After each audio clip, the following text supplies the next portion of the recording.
Magandang araw sa iyo, Kuya Dax. Nabasa ko sa isang comment na nag-reply ka na maliban sa fiction, pwede ka ding mag-narrate ng mga totoong nakakatakot na experience. Kaya naisipan kong isulat at ipadala ang isang nakakatakot na bahagi ng buhay namin ng asawa ko. Ikaw na lang din ang mag-ayos nito dahil aminin ko naman na wala talaga akong talent sa pagsusulat. Sisimulan ko ang kwento ko nung taong mid-80s. Matagal na nangyari ito pero hanggang ngayon, parang sariwa pa rin sa isip ko ang bawat pangyayari. Nagsimula ang lahat nang mabuntis ako ng nobyo kong si Rocco. Hindi kami kasal noon. At hindi rin tanggap ng pamilya ko ang relasyon namin. Kesyo wala daw siyang matinong trabaho, hindi nakapagtapos na pag-aaral, at hindi daw siya magiging mabuting asawa at ama. Nanggaling kasi ako sa may kayang pamilya, Kuya Dax, kaya gano'n na lang ang pagtutol nila sa relasyon namin. Pero sa kabila ng lahat, mahal na mahal ko si Rocco at ramdam ko rin na mahal niya ako. Dahil hindi ko kinaya ang pagmamalit ng pamilya ko sa nobyo ko. 6 months na ang tiyan ko noon nung inaya niya akong sumama sa probinsya nila para magsimula ng bagong buhay. Noon iniisip ko lang na magiging mas tahimik ang buhay namin sa probinsya, malayo sa panghuhusga ng pamilya ko. Pero hindi ko akalain na doon magsisimula ang pinakamalaking bangungot ng buhay namin. Hindi ko akalain ang simpleng biyahe namin papunta sa probinsya ay magiging simula ng bangungot na hindi ko makakalimutan. Bitbit ang ilang gamit na kasya lang sa isang maliit na bag. Sumakay kami ni Rocco ng bus papunta sa probinsya nila. Siksikan sa terminal, punong-puno ng iba't ibang mukha ng mga biyaherong may kanya-kanyang dahilan kung bakit patungo sa malalayong lugar. May ilang mukhang masaya, sabik sa pag-uwi sa mga mahal nila sa buhay, samantalang iba na may mukhang pagod, waring napipilitan lang bumiyahe. Kami naman ay tahimik lang na naghihintay ng bus sa sakayan. Alam kong kinakabahan si Rocco. Hindi niya ito sinasabi pero ramdam ko ang mga iyon. Nag-aalangan akong sumakay sa bus na iyon. Ewan ko ba, pero simula nang makita ko ito, parang may bumigat sa dibdib ko. Luma na ang bus. Parang matagal nang hindi naisa sa ilalim sa matinong maintenance.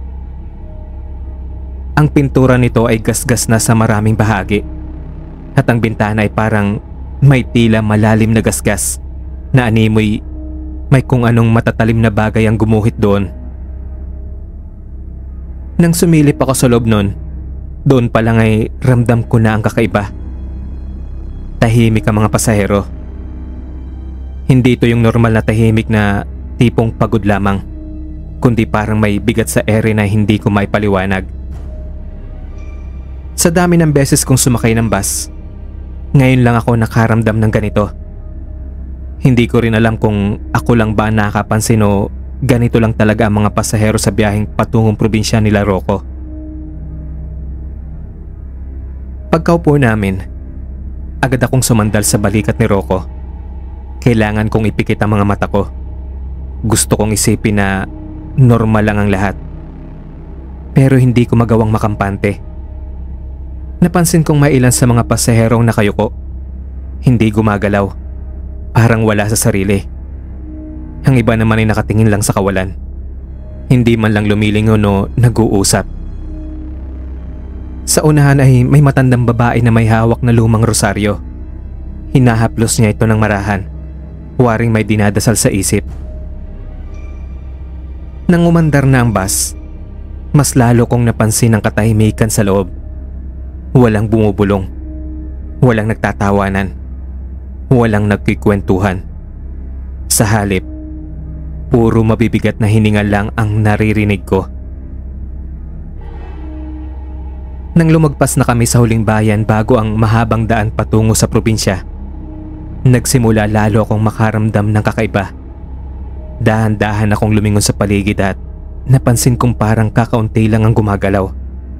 Ang ilan sa kanila, kahit gumagalaw na ang bus, hindi man lang natitinag. Parang hindi naapektuhan ng galaw ng sasakyan. Ang isang lalaki sa likod namin, nakayuko lang ang ulo. Hindi ko man lang makita ang mukha niya. Napayakap ako sa tiyan ko. Ramdam ko ang paggalaw ng anak namin sa loob. Sa pagkakataong ngayon, pakiramdam ko'y may gustong magsabi sa akin na bumaba na kami. Pero paano? Nasa gitna na kami ng biyahe. Malayo na sa bayan. Wala nang babaan hanggang makarating kami sa dulo ng biyahe. Biglang may malamig na hangin na dumaan sa bato ko. Napaangat ako ng tingin sa malit na siwang ng bintana. Wala namang dapat pumasok na hangin dahil sarado ang bintana. Pero parang may humaplos sa bato ko. Hawak ang kamay ni Rocco. Hinigpitan ko ang kapit. Gusto kong ipikit ang mga mata ko pero hindi ko iyon magawa. Ramdam ko ang tensyon sa paligid at alam kong hindi lang ako ang nakakaramdam nito. Si Rocco din. Bagamat hindi siya nagsasalita, ramdam kong alerto rin siya. Nasa kalahati na siguro kami ng biyahe nang biglang sumabog ang tunog ng isang bagay sa ilalim ng bus. Isang malakas na tunog ng bakal na pumuno sa loob ng sasakyan. Kasunod nun ay ang biglang pagpreno ng bus. Halos tumilapon ang ilan sa mga pasahero. Ang iba naman ay napahawak kung saan-saan. Mabigat ang bawat hakbang ng konduktor habang nagmamadaling bumaba upang tingnan ang nangyari. Nagkatinginan kami ni Rocco. Pareho kaming kinakabahan. Tahimik lang ang lahat. Wala man lang nagtanong kung ano ang nangyari. Kahit ang driver, hindi bumaba kagad. Para bang sanay na sila sa ganitong sitwasyon. Tanong ko sa isip ko, ako lang ba ang may kutob na hindi ito normal? Maya-maya pa'y bumalik na ang konduktor. Sinabi nitong nasira ang ilalim ng bus at kailangang ayusin muna bago makabiyahe ulit. Pinalabas ang lahat ng pasahero para makapagpahinga muna sa labas at para na rin makalanghap ng sariwang hangin. Isa-isa kaming bumaba, bitbit ang mga bag namin. Ang ilan ay naupo lang sa gilid ng kalsada. Ang iba naman ay lumayo ng bahagya, tila naghahanap ng ibang masasakyan.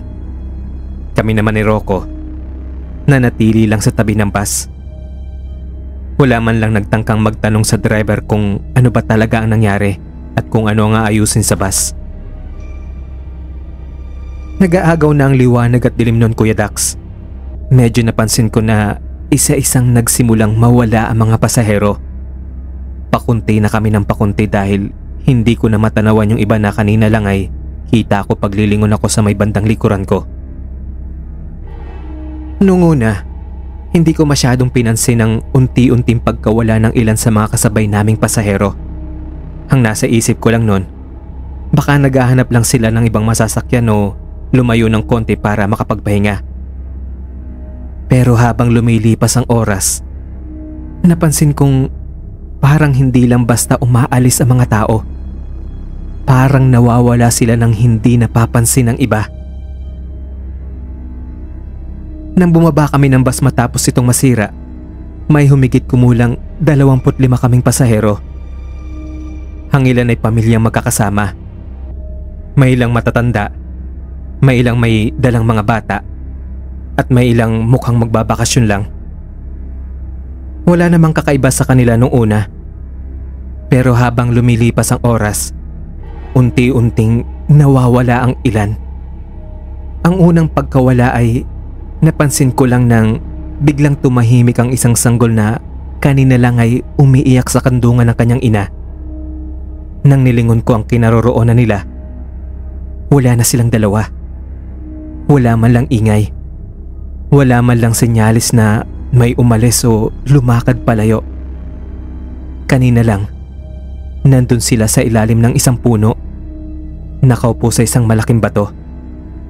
Pero ngayon, tila naglaho silang parang bula. Nagtataka ako, pero inalis ko ang kaba ko sa isip ko. Hinisip na baka lumipat lang sila ng pwesto. Baka may sinundan lang silang ibang pasahero. Pero bakit wala akong nakitang anino o kahit anong senyalis ng paggalaw nila? Sinubukan ko muling ilibot ang paningin ko para hanapin sila mag-ina. Pero wala silang kahit anong bakas na naiwan na hindi ko nakita kung saan sila dumaan. Nung mga oras na iyon, Kuya Dax, nagsimula akong kabahan. Maya-maya pa ay isang matandang lalaki naman ang nawala. Kanina lang ay nakaupo siya sa isang nakatagilid na troso. Tila nagpapahinga habang nakayuko. Nang muling bumaling ang paningin ko sa kanya, wala na siya roon.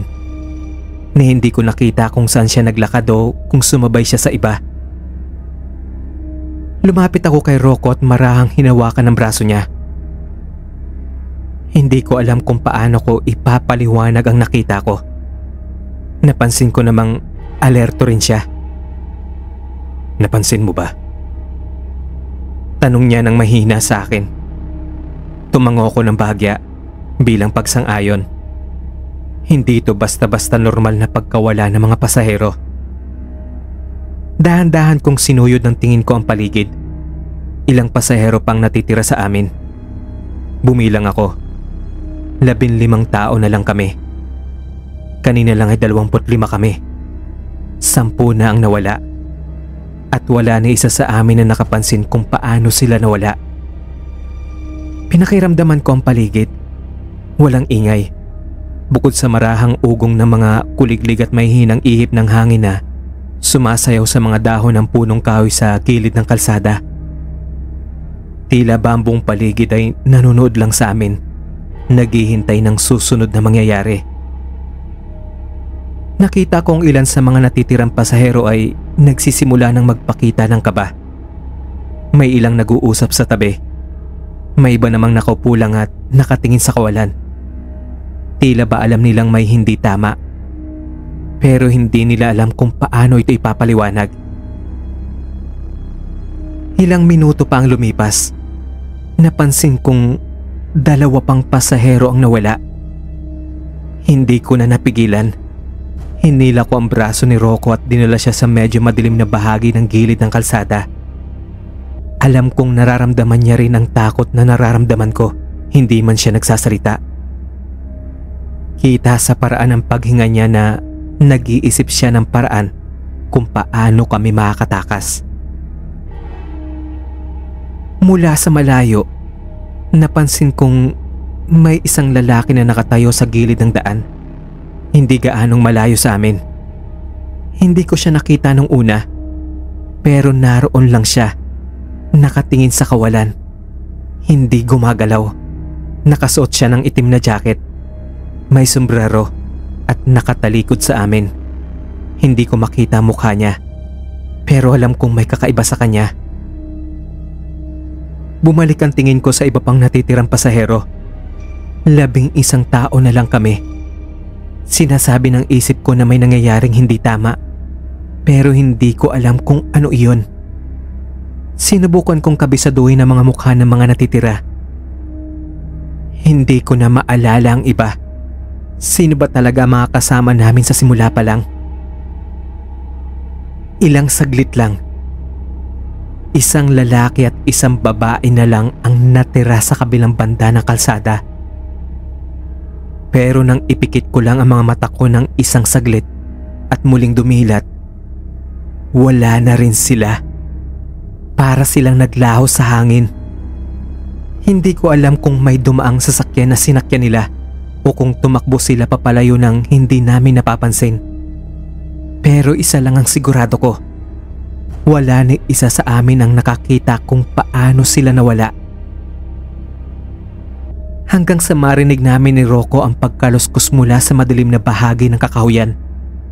Agad akong napatras at napakapit ng mahigpit sa nobyo ko. Ramdam ko ang mabilis na tibok ng puso niya sa bawat galaw namin. Hindi ko man nakikita. Alam kong pareho kaming nakikiramdam sa kung ano man ang nagtatago sa dilim. At sa isang iglap, may malalaking anino ang gumalaw mula sa pagitan ng mga puno. Sa sobrang dilim ng paligid, Hindi ko lubos maaninag kung anong itsura ng mga ito. Pero isang bagay ang sigurado ko. Hindi sila normal na tao. Ang paraan ng paggalaw nila ay hindi pangkaraniwan. Parang mababangis na hayop na dahan-dahang lumalapit sa kanilang biktima. Naramdaman kong hinigpitan ni Rocco ang hawak niya sa kamay ko. Wala nang oras para mag-isip.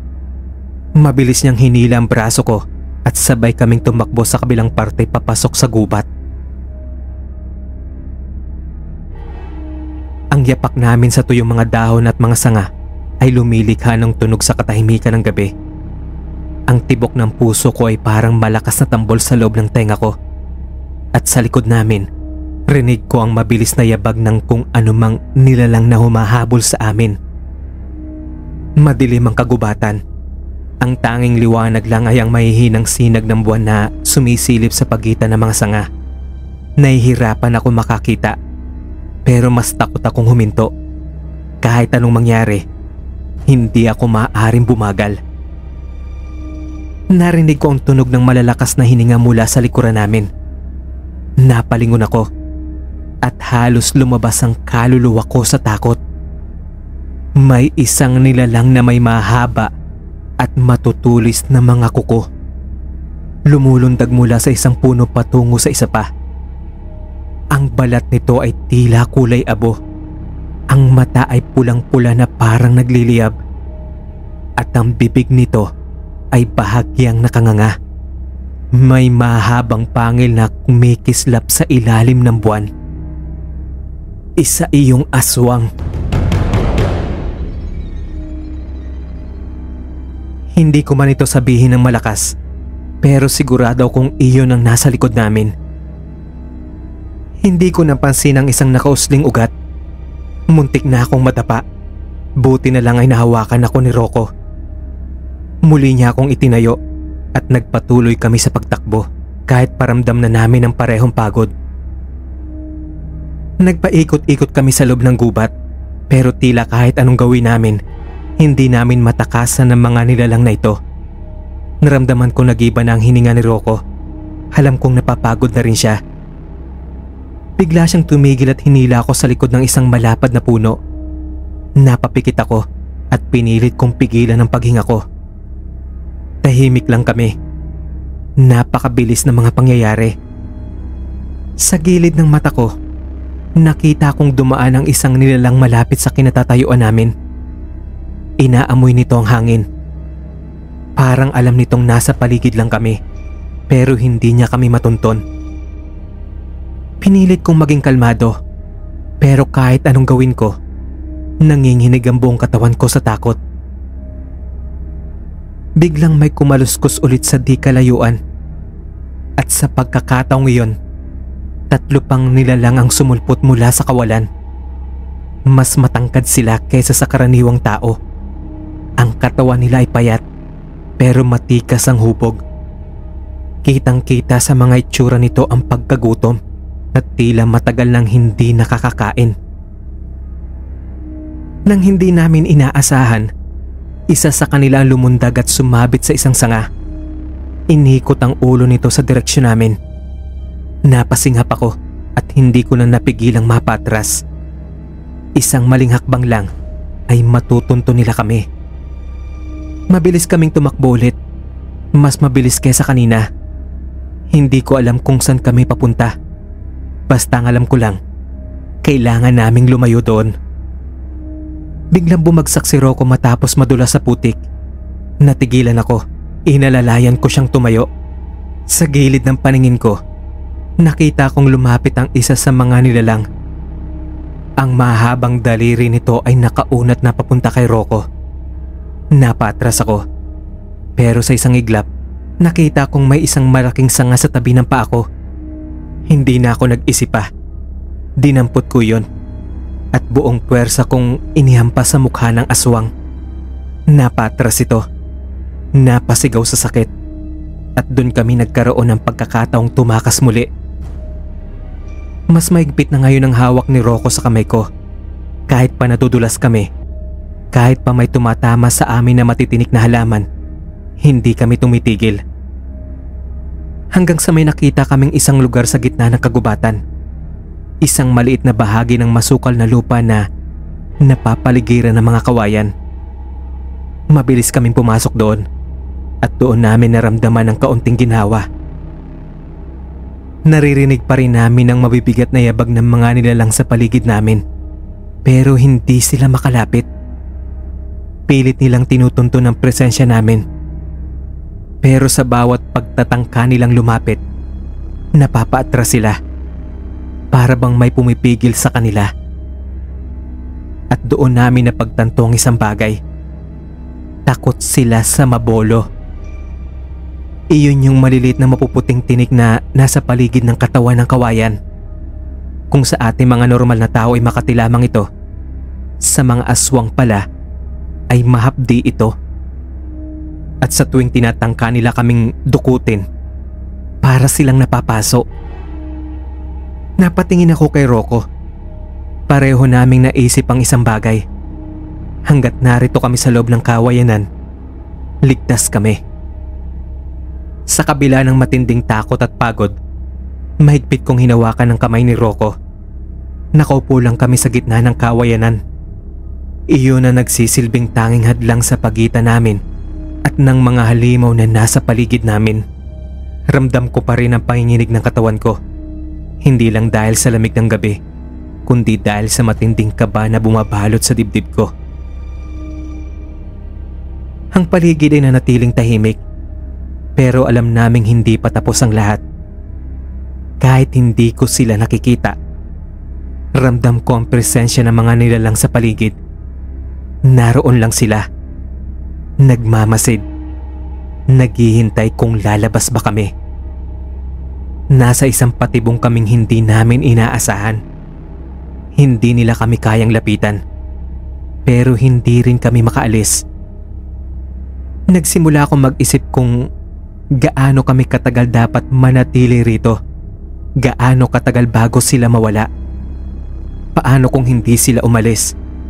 Paano kami makakatakas ni Rocco? Napasandal ako sa nobyo ko. Ramdam ko ang bigat ng paghinga niya. Alam kong hindi lang siya pagod, kundi nag-iisip din ng paraan kung paano namin malalagpasan ang sitwasyong ito. Hanggang sa unti-unti nang sumikat ang araw, kasabay ng pagliwanag ng kalangitan, ay ang unti-unting pagkawala ng mga yabag at kaluskos sa paligid. Isa-isa, napapansin naming humuhupa ang presensya ng mga aswang. Ramdam namin ang pagbabago ng ihip ng hangin. Hindi ko alam kung totoo o guni-guni ko lang, pero parang may amoy ng nasusunog na balat na naglahos sa paligid. Gumalaw si Rocco. Bumaling sa direksyon ko at marahang hinaplos ang likod ng kamay ko. Safe na tayo, mahal. Bulong niya sa akin, pero hindi ko kayang paniwalaan kagad. Dahan-dahan akong tumayo. Nakiramdam kong may natitira pang panganib. Wala na akong naririnig pa. Wala na akong makita. Tanging ang liwanag ng araw at ang tunog ng ihip ng hangin ang naroon. Kahit alam kong pwede na kaming lumabas, nanginginig pa rin ang mga binti ko sa takot. Pero wala kaming ibang pagpipilian. Hindi kami maaring manatili sa kinaroroonan namin. Humakbang si Rocco palabas. Maingat. Dahan-dahan. Habang ako naman ay mahigpit ang kapit sa braso niya. Lumakad kami patungo sa gilid ng kawayanan. Palinga-linga sa paligid. Nakikiramdam sa anumang maaring sumalakay. Nang masiguro naming safe na, binagtas namin ang daan sa kinaroroonan ng bus. Magbabaka sakaling may dumaan na pwede kaming makisakay. Sa malayo pa lang, tanaw na namin. Sa gilid ng kakalsadahan, nagkalat ang mga gamit. Mga bag, sapatos, punit-punit na damit, at mga bakas ng dugo sa lupa. Nawala ng ibang pasahero na naghihintay ng bus kagabi. At alam namin ang ibig sabihin nun. Hindi na sila nakaligtas sa kamay ng mga aswang. Naging hapunan sila ng mga ito. Hinawakan ni Rocco ang mga kamay ko. Tila binigyan ako ng lakas ng loob na huwag matakot. Hindi na namin inaksaya pa ang oras. Sinundan namin ang kalsada. Naglakad pabalik sa bayan. Kahit na ang bawat hakbang ay puno ng takot at kaba. Ang buong katawan ko ay nangihina na sa gutom at pagod. Pero pinilit ko pa rin. Hindi pwedeng huminto. Kailangan naming makaligtas. Makalipas ang halos 1 oras na paglalakad, may nakita kaming paparating na sasakyan. Isang lumang jeep na puno ng mga magsasaka at mga biyaherong papuntang bayan. Nang huminto ito sa harapan namin, agad kaming sumakay. Nanginginig pa rin ako sa takot at hindi makapaniwala na ligtas na kami. Habang bumabiyahe kami, tahimik lang kaming dalawa. Wala kaming masabi. Parang pareho naming hindi matanggap ang mga nangyari. Dapat ay patungo kami sa probinsya ni Rocco para magsimula ng bagong buhay. Pero nangyari kagabi, napagtanto naming hindi iyon ang tamang desisyon. Bumaling ako kay Rocco at sa mata pa lang niya, alam kong pareho kami ng iniisip. Hindi na namin ipagpapatuloy ang biyahe papunta sa probinsya nila. Hindi na namin kayang ipagsapalaran ang buhay namin at ng anak namin sa lugar na iyon. Pagdating namin sa kabayanan, agad kaming naghanap ng paraan para makabalik sa Maynila. Sa kabila ng lahat ng pinagdaanan namin, sa takot at panganib na hinarap namin, may isang bagay kaming natutunan. Hindi namin kailangang tumakas para lang magsimula ng bagong buhay. Sa halip na magtungo sa isang lugar na hindi namin alam kung ligtas, pinili namin bumalik sa Maynila, kung saan mas may pagkakataon kaming bumuo ng pamilya sa parang alam naming ligtas kami. At doon nagsimula ang bagong yugto ng buhay namin. Kahit pa ilang dekada nang lumipas mula na mangyari iyon, hindi ko pa rin malilimutan ang gabing iyon sa kagubatan.